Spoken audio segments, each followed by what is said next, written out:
Welcome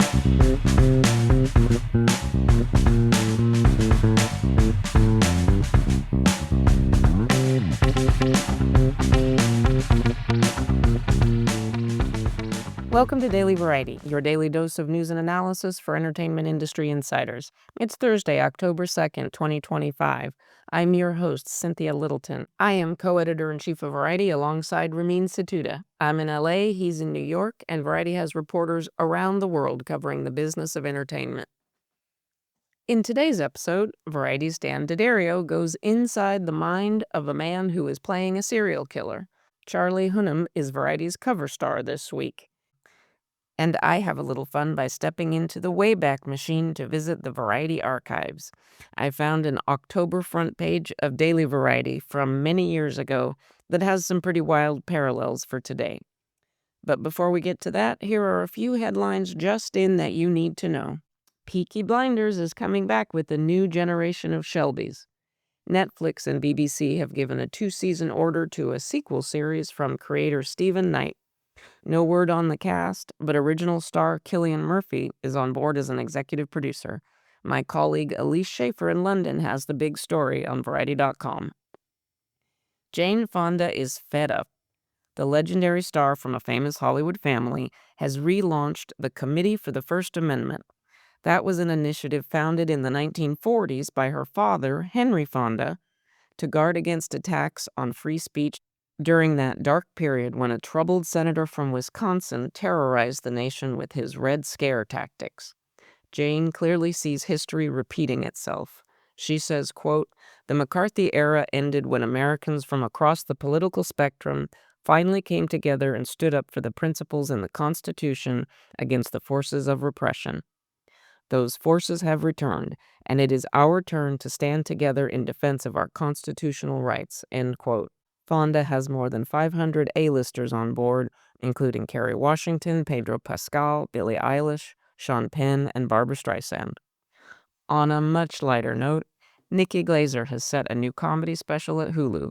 It'll be shot in her hometown of St. Louis and air next year.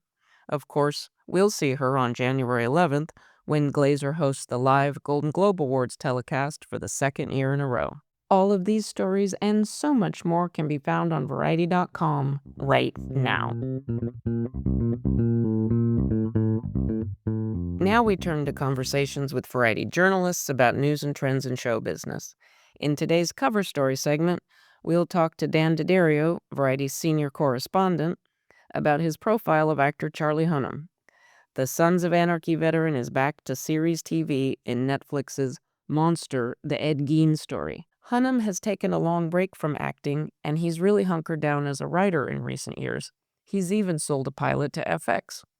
Before we hear from Dan about profiling Hunnam, who is a native son of Newcastle, England, here's a clip from Variety's cover story video of Hunnam explaining the unusual break that got his acting career started. There's a neighborhood called Byker, which is where my father was from. Really historically super rough neighborhood.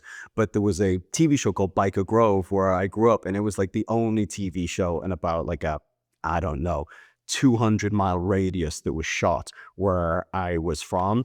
And so it was like this tiny little emblem of hope that it was actually possible to become an actor coming from Newcastle. When I was 18, I'd already started pursuing hopefully a career in film by going to film school and studying film. It was Christmas Eve and I was in Newcastle doing Christmas shopping. And so I was in JD Sports at about 4:30 in the afternoon Christmas Eve, trying on some sneaks for my brother and sort of dancing around. And this lady was looking at me, so I blew her a kiss, just being the cheeky young man that I was. And it turned out that her name was Elizabeth Binns, and she was the production manager for Byker Grove. And she came over and said, "You're a charming young man, aren't you?" And I said, "On my good days." And she said, "Well, have you ever thought about acting?" And I went, "Well, yes, I have." And now here I am. Dan D'Addario, our ace cover story writer, thank you for joining me again. Thanks as always for having me. So this week's assignment, we set you off to take the measure of Charlie Hunnam, a really good actor who became known in the U.S. for his role on FX's Sons of Anarchy, a very high-octane drama. It ran on FX from 2008 to 2014. But As your story points out, we haven't seen a lot of Charlie Hunnam in the last some years. What a great assignment to go find out what this terrific actor has been doing of late. And of course, the occasion is he's got a new show. Dan, tell me the setting in which you met and what it was that brought Charlie Hunnam back to work in front of the camera. Well, we met at an office space in North Hollywood. It's the office where he has been spending the past few years writing pilots. Like any good screenwriter, he has a daily practice. He works on his pages. And this is very notable, what he's doing with Ryan Murphy, Ian Brennan, and director Max Winkler on Monster, the Ed Gein Story, because it's one of the only times he's acted in front of the camera this decade. He had an Apple TV Plus show about 3 years ago and a very small role in a Zack Snyder film, and that's pretty much the only other acting he's done. He took the COVID pandemic very hard, he told me, and he got very interested in indulging other passions like writing. He sold a pilot to FX and house flipping. He's a man of many talents. Right there, there's a million stories that we could chase at any time. And when you settle on one, you just never know what you're going to get. I don't know that any of us knew that Charlie Hunnam had ambition to write. He was every bit as excited talking about acting as he was about writing. And he thought it was a real full circle moment because while he'd worked on other shows, Sons of Anarchy was what really launched him stateside, and that was on FX. So to sell a pilot to FX again, he was over the moon.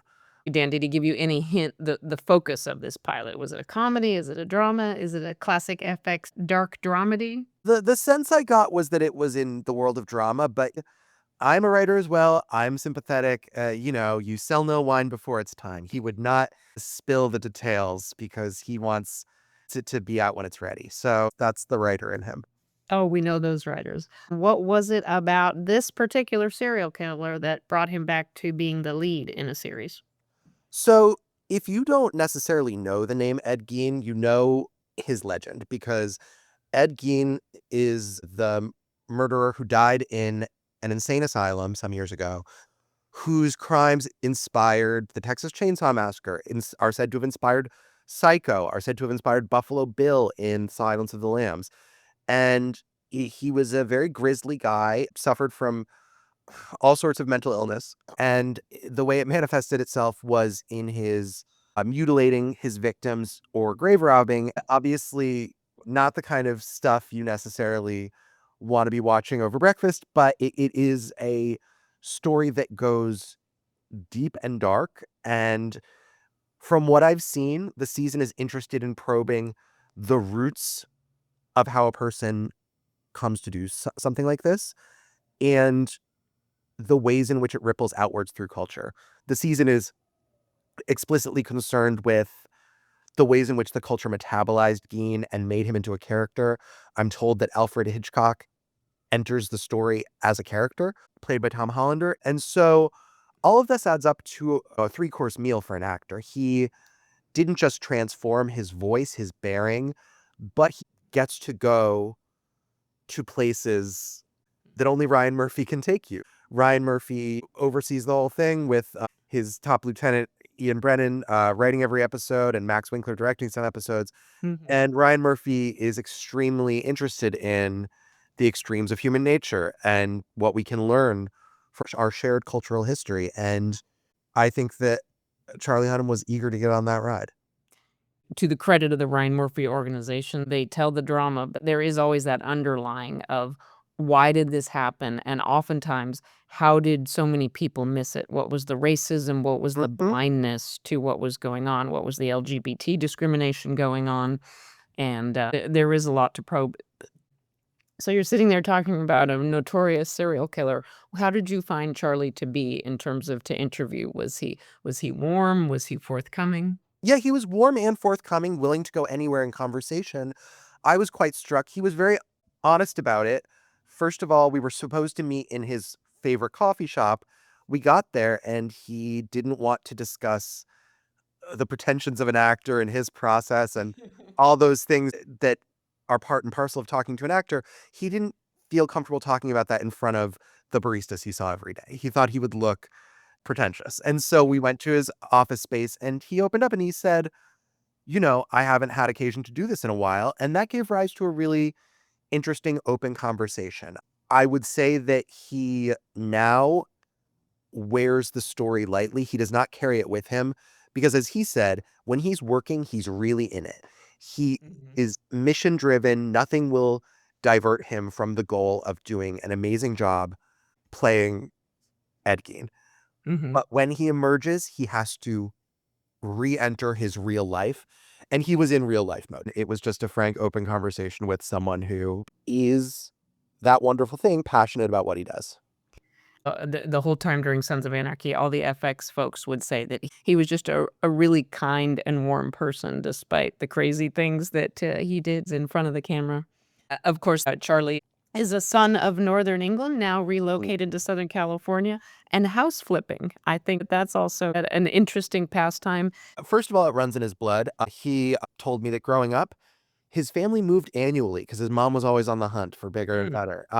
I think it was a way to express the creative impulse at a time when he felt constrained from working. He did not want to be working during high COVID, pre-vaccine COVID, and this was a way of working in a different way. I think that the creative impulse, if it's strong enough, cannot be suppressed. It just comes out in different form. Well, Dan, thank you for delivering us a very good profile of an actor and a creative person in our industry who seems to clearly be at an inflection point. I have a feeling that we are going to be talking a lot again about the new season of Monster on Netflix. Thank you for the assignment, and thank you for having me.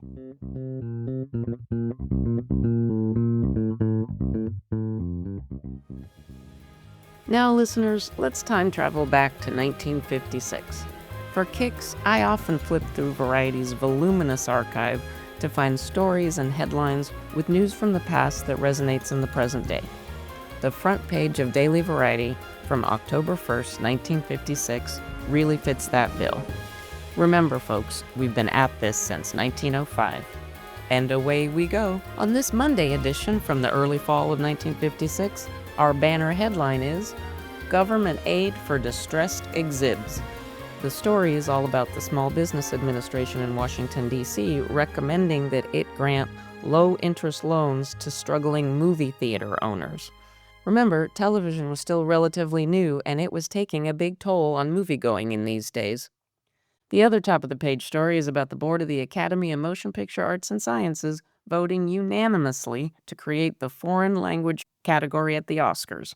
Before that, films produced outside the United States had to be dubbed or subtitled in English and released in the U.S. to be eligible for competitive Oscars. Otherwise, foreign films were only given Oscars on an honorary basis. That the headline in this edition documents the Academy's first formal step toward the presentation of the first competitive foreign film Oscar, recognizing the 1956 film year.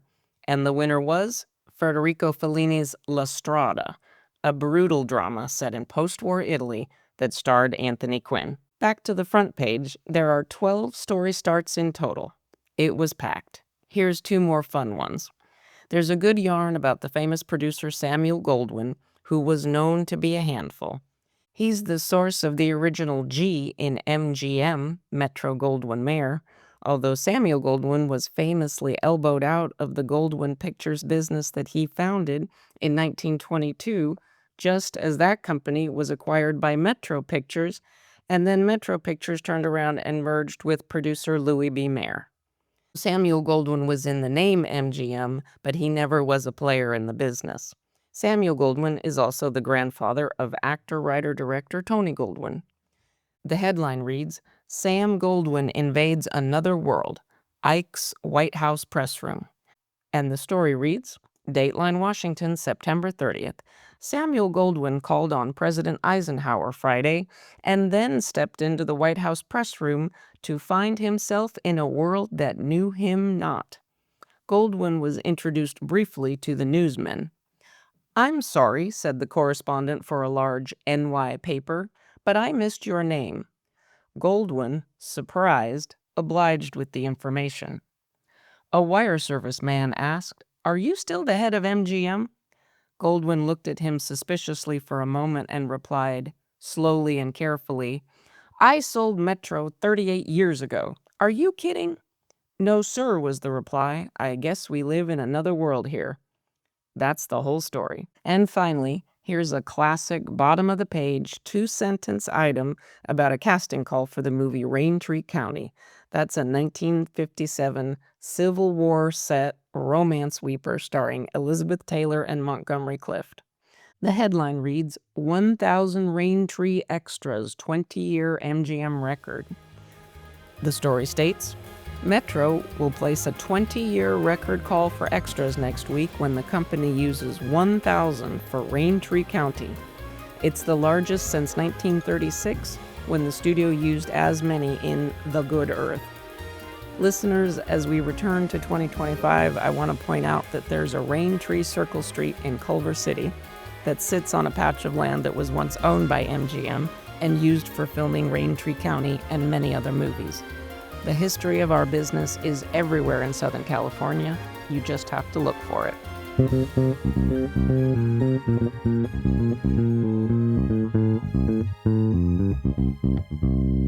As we close out today's episode, here's a few things we're watching for. Variety is loaded with promise next week. Coming up, we have our annual 10 Screenwriters to Watch feature in print and online. The scribes will be spotlighted with an event in 2 weeks at the Santa Fe Film Festival in New Mexico. We also have our 10 Broadway Stars to Watch feature. We'll hear more about that on Monday from Gordon Cox, Variety's main man on the main stem. Before we go, congrats to Mike Cavanaugh. He's been promoted to co-CEO of Comcast. Cavanaugh has spent the past 3 years as president of Comcast, and he's been the top boss for NBC Universal. He's the first to share CEO power with Brian Roberts. Thanks for listening. This episode was written and reported by me, Cynthia Littleton, with contributions from Dan D'Addario. Stick, Snicks, Hick, Picks. Please leave us a review at the podcast platform of your choice, and please tune in tomorrow for another episode of Daily Variety. And listeners, Shana Tova.